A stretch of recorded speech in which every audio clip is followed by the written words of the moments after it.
दिव्य लोक से संदेश रविवार 30 नवंबर 2003 प्रातः 10 बजे। प्रिय मालिक पूज्य बाबूजी महाराज, हम तुमसे शिकायत क्यों करें? क्या तुम रोज़ाना हमारी सेवा करने के लिए अपनी बेहतरीन कोशिश नहीं कर रही हो?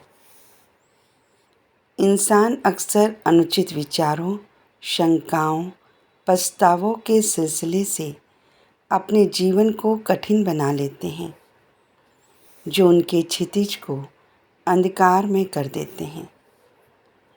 तुमसे जो लिखने का अनुरोध किया गया है, उसके लिए समर्पण का भाव तुम्हें सवालों से दूर रखेगा। ये सारी बातें तुम्हारे काम से संबंधित हैं।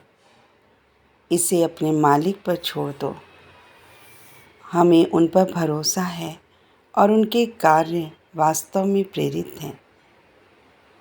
वे पृथ्वी पर हमारे लिए काम करते हैं और उनकी कार्रवाई इससे कहीं आगे तक जाती है। अतिशय काम करने की धुन उनकी भूमिका तक ही सीमित नहीं है। यह महान विभूतियों की विशेषता है, जो समय और काल के परे कई जिम्मेदारियां संभालते हैं। उनकी खोजें तो अभी शुरू हो रही हैं।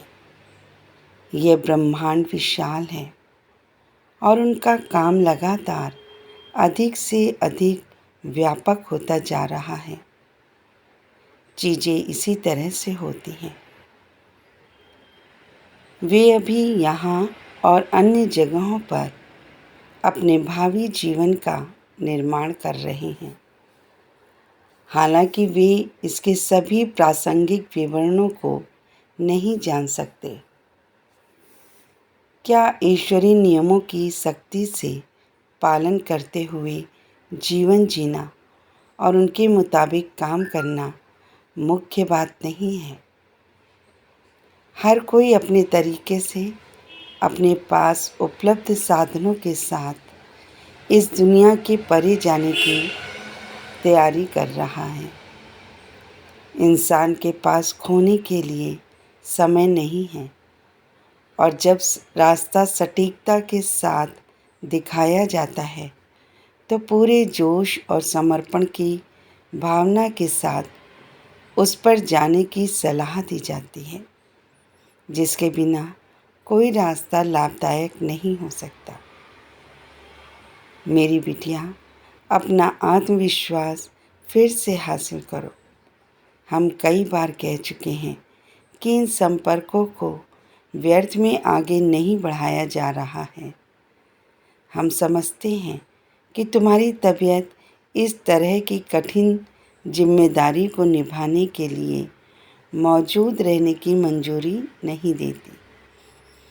हमसे दूर होने की वजह से जब तुम उदासी से घिर जाती हो, तब सिर्फ प्रेम ही तुम्हारे कदमों को मार्गदर्शित करके तुम्हारे अकेलेपन में तुम्हें शांत कर सकता है।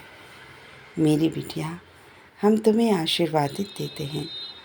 बाबूजी, धन्यवाद।